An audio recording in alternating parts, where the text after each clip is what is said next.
VigilanteWilliamson here with a very simple question. Was Lomachenko Haney a robbery? And that's a complicated answer. I want to first say that the internet has made its decision. Loma was robbed.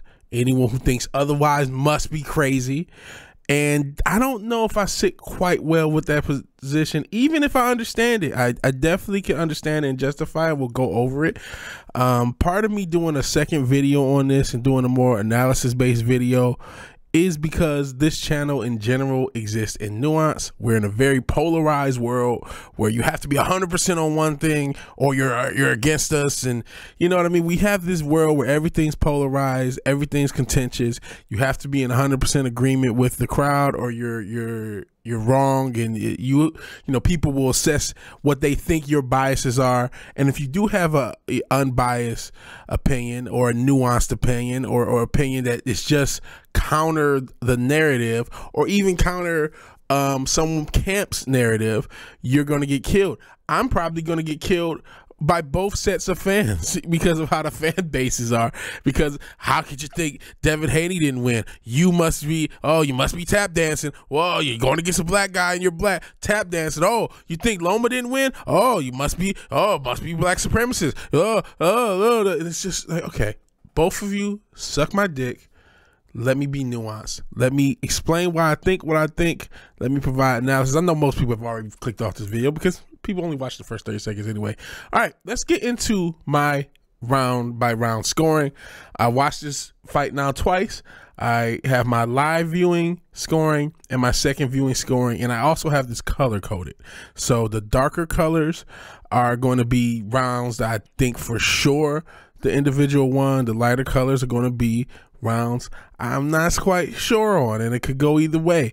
And actually the punch statistics kind of show that I'm not too far off. We'll get into those a little bit later. So first time I saw this, I had it 6-6, you know, no evil stuff, and I had it a draw. I had it a complete draw, and I had 5 swing rounds in that draw, right?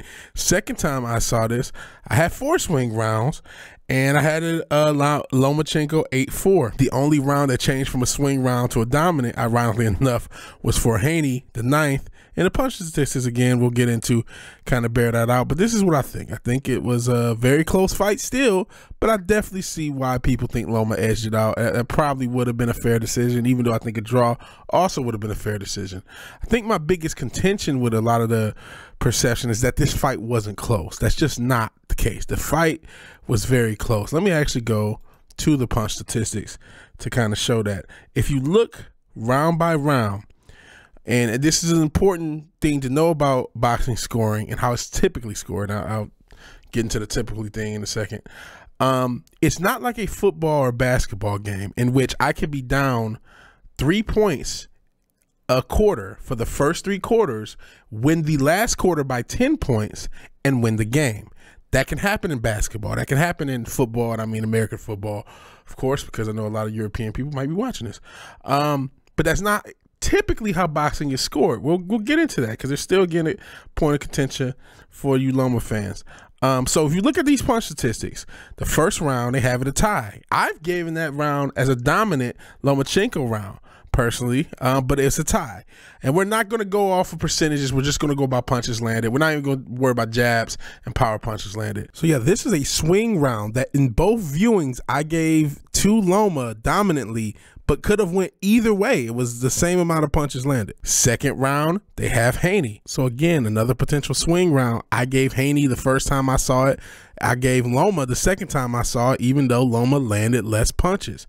And that's the punch statistics. That's what everyone keeps talking about. Third round, they have Loma, as do I on my card for both viewings. And that's the same for the 4th and 5th in Haney's favor. Haney has more punches landed, and I have him with both rounds on both cards. Now, the 6th is interesting because the first time I saw it, I gave it to Haney. The second time, I gave it to Loma. He's down 5 punches on that card, but we'll get into the punch differential when we get to that dominant 11. For the 7th round, they have Loma with more punches, and I have Loma on both my viewings in close rounds. Which the punches were fairly close, 9-11. It got it tied in the 8th. Each time I saw it, I thought something different. First time I saw it for Haney, second time I saw it for Loma. Now the 9th is a very interesting one. CompuBox has it 13-9 Haney. The first time I saw it, I gave it to Loma.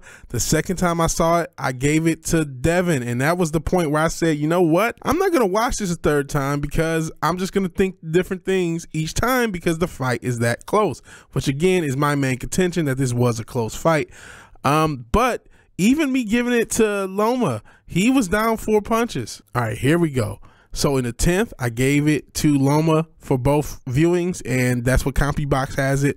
And the 11th, I also gave to Loma for both viewings, and CompuBox has it as the most dominant round. I think we can all agree was the most dominant round of the fight. Loma, 20 punches landed, Haney, 2. And so remember earlier I kept saying this is not how boxing is typically scored.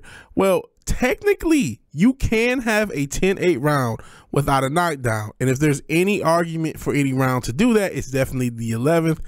But it's not typical. I don't see 10-8s and non-knockdown rounds that often. Even in championship fights, it's not really heard of, to be honest. So that's something that could be said. Ironically enough, though, I don't hear Lomachenko fans and people who think Loma was robbed making that point. That's a point I'm giving you. For the 12th, I had Haney on both cards. Loma does win 13-11, so it was a close round by CompuBox, but Loma had more punches, so that's a contentious round, and I had that swung for Haney on both my cards. When we count this up, we have 5, 5, and 2, 5 rounds for Haney, 5 rounds for Loma, and 2 which were tied. And that's the punch statistics that everyone's screaming about. Now, unless you do the 10-8 round that I talked about, which again is not typical for boxing, the punch statistics show a draw, which is what I said the first time. And yeah, I do have it 8-4 Loma when I rewatch it, but of course I've been hearing all the hype. I've been hearing this is a rig. I've been hearing that constantly. So yeah, I think that's part of what I mean. This is a very close fight. This was close. Most of these rounds are swing rounds. Yes, Loma has the most dominant round, but the rest of this fight is swing rounds. It could go either way. I'm okay with anyone who says Lomachenko won. I'm okay with anyone who says Haney won. In a weird way, I'm even okay with 8-4 cards either way because it's a very close fight. There's so many swing rounds. I guess the thing that bothers me is when people say it's not a close fight. That's my point of contention. Any other outcome someone throws out there, I can see it. If you give a lot of these swing rounds to Haney, then he has an 8-4, 9-3. Oh, he dominated. You give a lot of these swing rounds to Loma, he has 8-4, 9-3. Oh, he dominated. I think that's what happened. It depends on your perception. But the CompuBox, that shows a close fight with one dominant round. Not always 100% accurate. You know, it's just one thing. There's a lot of these punches. When you rewatch this fight, this is a very technical fight. There are a lot of punches that are half punches, get grazed, because these guys are moving. There's a lot of inside fighting. And so I don't know how you can count these punches accurately anyway. You know what I'm saying? So there's so much going on. This was a close fight. It could have went either way. It's okay. And again, there are some rounds where Haney got the most punches that I gave to Loma. There are some rounds where Loma got the most punches that I gave to Haney, depending on the viewing, because I saw it twice, so there's 2 different cards. So it was close. That's all I'm trying to say. This was a close fight. And in some ways, it kind of reminds me of Maidana and Floyd back in the day. When I watched it live, I thought Maidana got cheated. He got robbed. But then when I watched it back a second time, I realized, you know what? Maidana may have the most dominant rounds, but Floyd is clearly winning most of these rounds. And so it's that sort of thing. And it was very close. And you know what? I'll give the rigged people another bone. Bob Arum is a scumbag. And there's a non-zero chance that he looked Loma in his eyes, said you should have won, and these cards were already filled out yesterday. And because literally the only person who could rig this is Bob Arum. I'm sorry, I don't know what you think. I don't think Devin Haney and his family have enough to get a Las Vegas judge to go against Bob Arum, who's been one of the most powerful people in boxing longer than most of the people who will listen to this video have been alive. So if anybody rigged this, it's Bob Arum.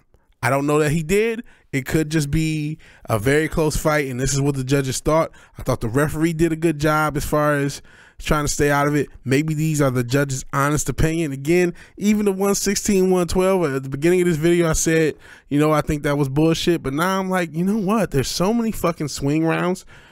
You could have had 116, 112 for either guy. It was just that type of fight. It's a close fight. It's a good fight. I'm glad we got it. So what do you think? Are you going to hate me? I know it. Oh my God, you're going against your own kind. You're cool. You're this, that, and third. Oh my God, you're only doing it because he's black. Black privilege, crime statistics. I know it. I know I'm going to get that hate. But for everyone else, for the objective few, do you understand what I'm saying? Even if you think Loma won, whatever you think, at least see this was a close fight. This was not an easy fight to judge, and I'm glad we got it. It was a fun fight. Oh, one last thing. I want to give Devin Haney this amount of credit. He walked into this fight with two very core issues. One, his power. Second, his perception. He's kind of a boring, annoying type guy, and now he has fixed them both. His power. How did he fix his power? Well, he went to Loma's body. He realized, you know what? The body is always going to get worn down no matter how hard I punch. And he gave him a lot of great body shots, and that was the difference. That's how he won this fight. And he has gone complete wrestling heel. He even ran from Shakur at the end. Who does that? He doesn't call anybody out, and he ran for Shakur. And I think there's a chance, remember, I think Bob may have rigged it. There's a chance that Haney's already re-signed with Top Rank. You might not know for a while. They may use some of this character stuff they're doing with him and try to push it as he, you know, he's a tough negotiator and he's an asshole and shit like that. But he ran from Shakur. That is like wrestling heel 101. From a heel standpoint, I actually do like it, because he's like, you know what? Fuck it. I cannot get people to like me. And don't I know it? Everybody wants to criticize everyone in the internet age. So he's like, fuck it. I'm going to make people hate me. So I'm going to give Haney credit for that. Otherwise, what do you think? If you like the video, please like the video. If you're so obliged to share and subscribe, please do that. And even if you do none of these things, thank you for watching. Thank you for your time. Good night and God bless. I'll talk to you guys later. Peace.